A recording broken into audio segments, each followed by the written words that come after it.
अन्य कथाओं का जब वर्णन करते हैं तो इनमें मुख्य कथाएं कुछ ऐसी हैं जिन्हें भागवत के सार को समझा जाए, देखा जाए, सुना जाए तो वास्तविक वो फल प्रदान करने वाली है। जैसे परमात्मा कहते हैं पत्रं पुष्पं फलं तोयं यो मे भक्त्या प्रयच्छति।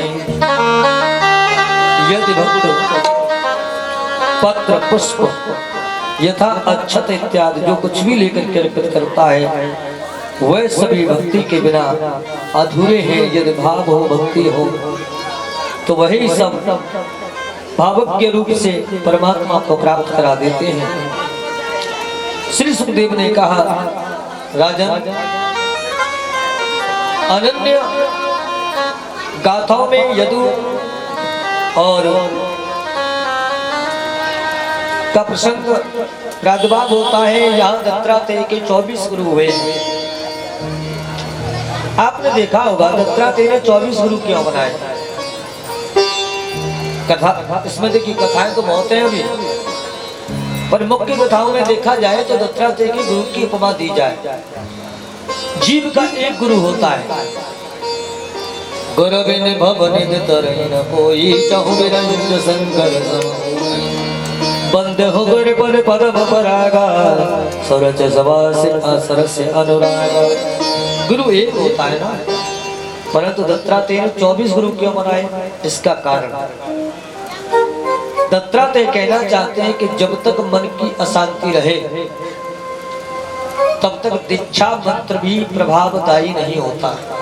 गुरु भले ही मंत्र दे दे, यदि मन को शांति नहीं है तो वो मंत्र प्रभावदायी नहीं होगा। क्यों? मंत्र जाप मम दृढ़ विश्वासा, पंचम भजन सोबीत प्रकाशा। भजन क्या है? विश्वास।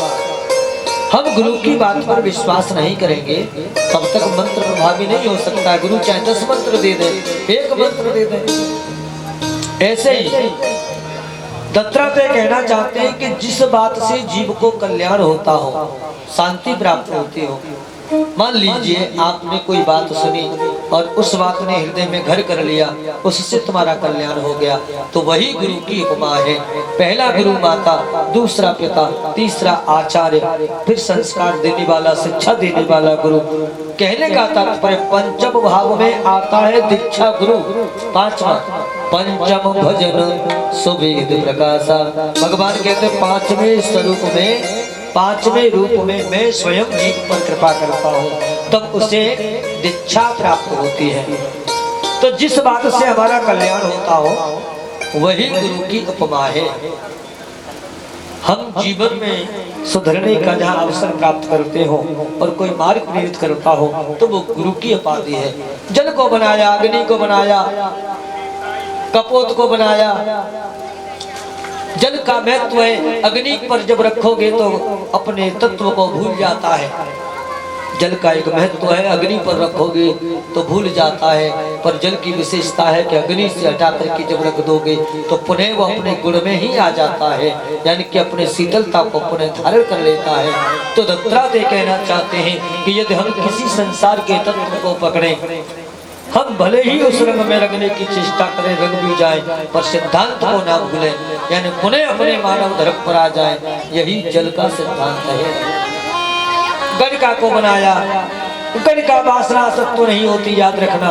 गणिका कभी वासना की आसक्ति में नहीं होती। गणिका तो उदर पूर्ति के साधन के लिए मनुष्य को संतुष्ट करती है। दत्तात्रेय कहते हैं जैसे गणिका की आत्मा शुद्ध है, ऐसे जीव का यदि भाव शुद्ध हो तो परमात्मा सशरीर सभी को प्राप्त हो जाता है। क्योंकि परमात्मा धन से, रूप से, बल से या ज्ञान से प्राप्त नहीं होता। परमात्मा तो सरलता से, सहजता से प्राप्त होता है। 24 गुरु बनाए और भी नव योगेश्वरों का वृत्तांत हुआ। एक दिन भगवान कहते हैं साधवो हृदय महा, साधु संत भक्त मेरे हृदय हैं। ऐसा कहते भागवत में, ऐसा कहते हैं। शाम्बु ने इतनी बात सुनी, प्रवास क्षेत्र में जब संत आए हैं तो संतों के सामने स्त्री का रूप धारण कर लिया और पूछा अब देखिए कथा को यहाँ सूक्ष्म कर रहे हैं क्योंकि समय बहुत हो गया है, और यदि इसे पूर्ण रूपेण विस्तार से कहेंगे तो हरि अनंतरि कथा अनंता, बात से बात प्रकट होती है और वह समय पर बढ़ता ही जाएगा।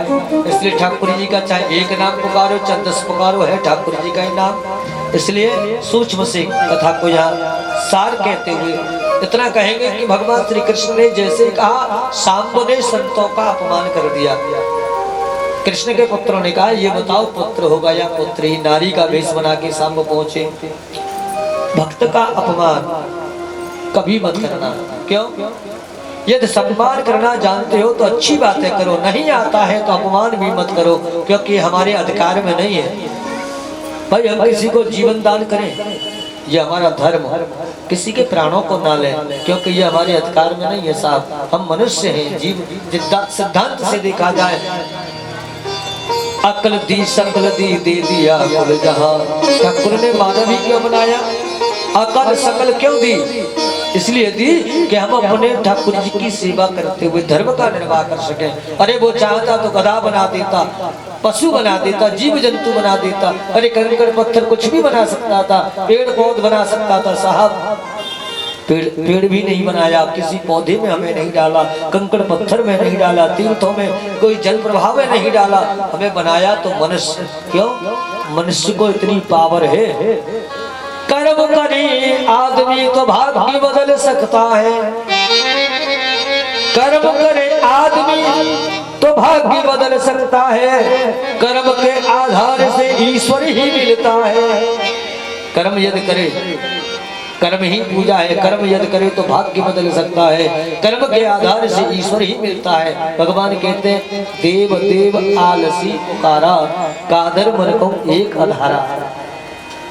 परिश्रमी जीव का जीवन कभी दुख में नहीं रहता। नोट कर लेना आप, दुखी उसका रहता है जो आलसी है, जो देवताओं के आश्रित होके गए ठाकुर जी तुम ही करोगे, तुम ही करोगे। अरे भाई तू अपना कर्म कर, ठाकुर जी को जहाँ सहायता की आवश्यकता होगी ठाकुर जी अवश्य सहायता कर देंगे, क्योंकि ठाकुर सर्वोपरि है ना।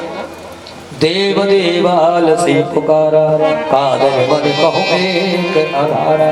आलसी व्यक्ति क्या कहते हैं? नहीं ठाकुर जी अब तो तुम ही कृपा करोगे तभी कुछ होगा।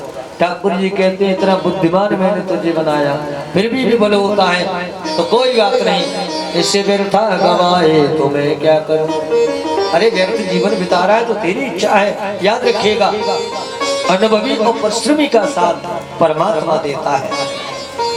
संतों ने कहा कि परीक्षण करते हो, जाओ इससे यदुवंश शिरोमणि भगवान कृष्ण का जो वंश आगे बढ़ा हुआ है इसी से नष्ट हो जाएगा। श्राप लगा, वस्त्र उठा करके लोहे धातु को जो लेकर के गए थे वह टुकड़े में परिवर्तित हुआ, और टुकड़े रूपी उस धातु को लेकर एर का जब घिस करके समुद्र के किनारे डालने लगे तो वह एर का नाम की घास बन करके प्रकट हो गया। एर का नाम की घास जब प्रकट हुई, एक दिन यदुवंश शिरोमणि की संतान एवं प्रजा गंगा स्नान के लिए पहुंची। न जाने किस बात पर झगड़ा हुआ, और ऐसा कहते देखते देखते आपस में संघार होने लगा। जागो दुख दारुण प्रभु देहि, आगे मति पहलहि हरले। अस विवेक जब दे विधाता। अच्छा समय जब होता है ना तो अस विवेक यानी अच्छा विवेक भी जागृत हो जाता है, और जब विवेक अशून्य हो, बुद्धि नष्ट होने लगे, कुछ समझ में ना आए तो समझ लेना कि जागो दुख दारुण प्रभु दे, मत माने बुद्धि पहले हर ले। भगवान पहले बुद्धि विवेक का हरण करता है तब जीव का विनाश होता है साहब, ऐसे नहीं होता। युद्ध हुआ, युद्ध में आपस में समाप्त होने लगे, तीर कमान समाप्त हो गए, धनुष बाण समाप्त हो गए, तो एर का नाम की घास उखाड़ के मारते हैं और वह तीर कमानों का काम करती है साहब। धीरे धीरे जब समझ प्रजा समाप्त होने लगी तो दारुक ने उद्धव ने आकर के कहा प्रभु ये क्या हो रहा है? भगवान ने कहा हो यह सोई जो राम रच राखा, को करे तर्क बड़ा वैसा। ये तो होना ही है भाई। अधिक सृष्टि जब जब बढ़ती है, अधिक जब जब विकास होता है तब विराम भी होता है। भगवान कृष्ण की जो संतान थी ना, एक रानी से 10 पुत्र एवं एक कन्या प्रकट हुई थी। नोट कर लेना, अब लगा लो हिसाब, 16,108 विवाह हुए थे। तो एक रानी से 10 पुत्र एवं एक कन्या, तो कितना बड़ा परिवार हो गया। कई करोड़ों की संख्या में स्वयं का परिवार था, फिर प्रजा थी। तो भगवान ने कहा ये तो होना ही है, अधिक विकास भी दुखदाई होता है। गति को, प्रगति को बराबर करने के लिए भगवान ऐसा करते हैं। दारिक से कहा, उत्तम से कहा, तुम सभी ज्ञान उपदेश पा करके अर्जुन को बुला के लाइए। अर्जुन आए, अर्जुन ने कहा बताओ गोविंद क्या क्या है। जाओ, ये पत्नियां हैं, ये दासियां हैं, इनको लेकर अच्छी जगह चले जाओ। अर्जुन को अहंकार है कि मैं गांडीव चलाने वाला हूँ। भगवान ने कहा ये जिम्मेदारी तुम्हारी है, और हम देखते हैं कि हमारे बिना तुम गांडीव कैसे चलाओगे। मार्ग में पहुंचे हैं अर्जुन, गोपियों को, दासियों को लेकर के भगवान भील बन करके आए, निषाद बन के आए, और निषाद बनकर भील निषाद बनकर युद्ध करने लगे। अर्जुन तू कहा बड़ो समय बड़ो बलवान, भिल्लन लूटी गोपिका, वही अर्जुन वही मां। भिल्लन लूटी गोपिका, वही अर्जुन वही मां। एक अर्जुन तीर मारता है मछली में, तीर मारता है मछली में, और वह मछली भाव यानी छवि देख करके मारता है तो आंख में लगता है वही अर्जुन है। और साहब आज उस अर्जुन के धनुष बाण मिथ्या हो गए। भगवान कहना चाहते हैं जीव के तीर कमान तभी तक चलते हैं साहब जब तक ठाकुर जी की कृपा होती है। अपनी शक्तियों को वेदोक्त मंत्रों को अपने आप में समाहित कर लिया। दाऊ जी ने शरीर त्यागा, क्यों? दाऊ भैया शेषा अवतार है भाई, शेषा अवतार यानी कि स्वयं घर है। अरे भगवान जाएंगे तो घर की आवश्यकता पहले पड़ेगी। तो भगवान ने कहा दाऊ जी शरीर त्यागिए, दाऊ बाबा ने शरीर त्यागा, और भगवान आज कदम वृक्ष के नीचे बैठे हुए हैं। जरा नाम का बहेली आया, और बहेली ने आज मृग पग समझ करके और बाण चढ़ाया, और बाण जैसी मारा प्रभु के चरणों में जाके लगा और रक्त बहने लगा। मृग समझा प्रभु के पैर को। कभी कभी कुसुमे जब आता है ना, तो हम स्वर्ण लेके जाए मिट्टी हो जाता है। मृग समझने का सिद्धांत यानी कि बुद्धि भ्रमित हो रही है, तो इसका कारण क्या है? भगवान की ये इच्छा हुई होगी, भगवान ने विचार किया होगा। धर्म हे अवतरे हो गोसाई। ये जरा कौन है? ये जरा पूर्व का सुग्रीव का भाई है, पूर्व का सुग्रीव का भाई है। और जब सुग्रीव की सहायता की भगवान ने और बाली का वध कर दिया। बाली का वध जब हुआ तो बाली ने कहा प्रभु धर्म हे अवतरे हो गोसाई, मारे हो मोहे व्याध की नाई। धर्म हे अवतरे हो गोसाई, मारे हो मोहे व्याध की नाई। मई गारी सुग्रीव प्यारा, कारण कबर नाथ मोहे मारा। अब गुण कबर नाथ मोहे मारा। मैं वैरी हो गया और सुग्रीव प्रिय, ऐसा क्यों? राम ने बहुत सी बातें कही कि तूने अनुज बधु भगने सुतनारी, बहुत सी बातें कही। नहीं प्रभु ये दोष नहीं आप बता सकते, रावण को देखे आप। बाली ने सबका जवाब दे दिया है। तब राम ने क्या कहा? मोरे तोय अतिशय अभिमाना। एक ही बात से बाली चुप हुआ है, बस एक ही बात से राम ने बाली को चुप कर पाया है। अन्यत्र बाली ने सबके उत्तर दिए थे, जितनी भी बातें राम ने कही सबका उत्तर मिला। परंतु जब राम ने देखा कि ये उत्तर देता जा रहा है तो अंत में एक बात कही, मूढ़ तोय अतिशय अभिमाना। हे मूढ़, हे अज्ञानी, तुझे अपनी शक्ति पर बहुत अभिमान था ना। मूल तोज अतसय अभिमाना। अभिमानी का अहंकार, अभिमानी का अभिमान तोड़ने के लिए राम प्रकट होता है, इसलिए मैंने तुझे मारा। तब वाली ने कहा हाँ ये बात मान सकता हूँ कि मुझे अपनी ताकत पर अहंकार तो था, क्योंकि मेरे सामने यमराज भी टिकते नहीं थे, भगवान की ताकत नहीं थी, तुम्हारी भी ताकत नहीं थी कि तुम मेरे सामने आके युद्ध कर पाते। छुप करके तुमने मुझे मारा तो हाँ मुझे इतना गर्व था। अहंकार परमात्मा का भोजन है, और ऐसा कहते भगवान ने तब बाली का वध किया। तो उसने जब कहा था ना धर्म है तो मत रहे गुसाई मारे मोई व्याध की नाई, अरे शिकारी छुप करके शिकार करता है, तुमने बहादुरी नहीं की राम, अरे मारते तो बाली को सामने से मारते। तो भगवान ने आज वह विचार जागृत किया, वह जरा रूप से प्रकट हुआ है। भगवान ने कहा वरदान दिया था पूरा भी करना है, इसलिए आज उस जरा नाम के बहेलिया की बुद्धि भ्रमित हुई। तीर जैसे ही मारा प्रभु के चरणों से रक्त बहने लगा। ऐसा कहते हैं कुछ अंश लोहे धातु के जो थे, जो कण कुछ अंश थे वो उस बहेलिया को प्राप्त हो गए थे, उसी को उसने नौक पर लगाया था, और उसी नौक से उसी श्राप से परमात्मा ने शरीर त्यागा। बोले भक्त वत्सल भगवान की। भागवत में ऐसा लिखा है, उद्धव को उपदेश किया था और एक रूप से भगवान श्री हरि भागवत में विराजमान हुए थे।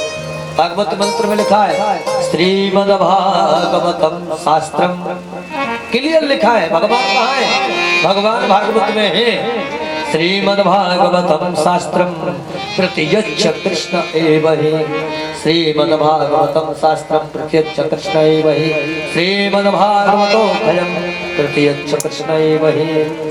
भागवत शास्त्र में भगवान कृष्ण आज भी विद्यमान है, प्रत्यक्ष में प्रमाण की आवश्यकता नहीं है। आप जो मांगना चाहो ठाकुर के दरबार में मांगना, मैं 100% गद्दी से ये लिख करके दे दूंगा। जो मांगोगे अगर सही होगा तो तुम्हें अवश्य मिलेगा, ये गारंटी है ठाकुर जी की। आज भी सत्य अगर है सही है तो ठाकुर अवश्य पूरा करेगा। अब आप ये कहो कुदृष्टि से मांगो या कुदृष्टि भाव से किसी के लिए अनित के लिए मांगो तो ठाकुर जी नहीं देगा। पर हाँ कभी मांगना तो सकाम मांग करके देखना, सकाम से निष्काम की प्राप्ति ना हो तब कहना। श्री सुखदेव कहते हैं राजा तीर्थ में यदि कोई श्रेष्ठ है तो गंगा श्रेष्ठ है। भागीरथी कृपा सुंदर भवानी भवनासनी सागर स्वर्गदा चैव सर्व संसार गामिनी। गंगा श्रेष्ठ है, देवताओं में यदि कोई देव श्रेष्ठ है तो प्रत्यक्ष कृष्ण है, वही भागवतों में कृष्ण है, देवों में देव महादेव है, सीधे हैं, देवों में देव महादेव है और प्रत्यक्ष भागवत में कृष्ण है। तीर्थों में गंगा, पशुओं में गौ माता, पशुओं में यदि कोई श्रेष्ठ है पशुधन में तो वो गौ माता है। प्रभाव बताते बताते आज अंत है, परिचित से प्रश्न किया अब ये बताओ अंतिम समय आ रहा है, तक्षक आएगा तुम्हें डस लेगा, आपकी मृत्यु हो जाएगी। तब राजा परीक्षित ने कहा प्रभु भगवत भागवतम रसवाल्यम मुहुरहो रसिका भुविभावता। आपने कहा था जो भागवत की गाथा को एक बार कानों से छोड़कर हृदय रूपी करण से जो पान कर लेता है उसकी आत्मा अजन्मा हो जाती है, तो फिर मैं कैसे मारा जाऊंगा। मरना तो शरीर का होता है। कल हमने कोई और कपड़े पहने, आज कोई और पहने हैं, कल कोई और पहनेंगे। ऐसे ही आत्मा कपड़े परिधान हम जैसे बदलते हैं ना, आत्मा परिधान की तरह कार्य करती है।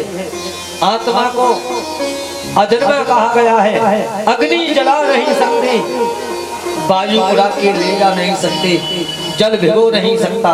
आत्मा सात्विक सत्य, आत्मा सात्विक शुद्ध तत्व रूपी है, और इस तत्व को केवल तभी प्राप्त किया जाता है जब परमात्मा की असीम कृपा हो जाती है, वैसे तत्व प्राप्त नहीं होता। परीक्षित ने जैसे ही कहा धन्य है तुम जैसा श्रोता होना, इतना कह करके आज शास्त्र का पूजन कराया और श्री सुखदेव जी वाणी का विराम करते हुए अंतर ध्यान हो गए। बोले श्री सुखदेव जी भगवान की जय। तक्षक आया, तक्षक ने आगमन जब किया तो उससे पहले ही परीक्षित जी ने समाधि लगा ली थी। रंग महल के 10 दरवाजे न कौन सी खिड़की खुली रह गई थी। रंग महल के 10 दरवाजे न जाने कौन सी खिड़की खुली रह गई थी। सैया ने कस गए गोरी मैना लड़ी थी। ऐसा कहते 10वें द्वार पर साहित्य मुक्ति का मार्ग है। 9 द्वार है, 9 द्वारों से तो भगवान की गाथा सुनी, भगवान की सेवा करते हुए 9 द्वारों में भगवान का नाम संकीर्तन जागृत करा दिया। और 10वें द्वार से राजा परीक्षित जी ने तक्षक के आने से पहले ही मोक्ष प्राप्त कर लिया। तक्षक आया, श्राप पूरा करके चला गया। सर्वेष्टि की जन्मेजय ने की और आस्तिक मुनि आए। जन्मेजय से कहा, बेटा तुम्हारे पिताजी तो चले गए, वो तो वापस नहीं आएंगे। भाई जो चला गया है वो वापस नहीं आएगा। अब अपने सुख के लिए या पिता के मृत्यु के द्वेष भाव से आप हजारों जीवों को नष्ट करना चाहते हो तो ये आपका विरोध अधर्म का मार्ग है। ये विरोधता का भाव, ये विरोधता का भाव है। बंद कर दीजिए। जन्मेजय के यज्ञ को बंद कराया और बंद कराने के बाद पुनः अंतर ध्यान हो गई। श्री सुखदेव कहते हैं, राजन संपूर्ण वाणी को विराम करते हुए जब गए थे तब एक मंत्र बोले हैं। और आइए हम और आप भी एक मंत्र बोलते हैं।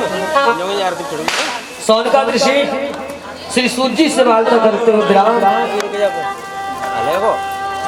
ये कथा सार को करने जा रहे हैं। तो हम भी आइए एक मंत्र बोलेंगे और इसी के साथ इस कथा को विराम करेंगे।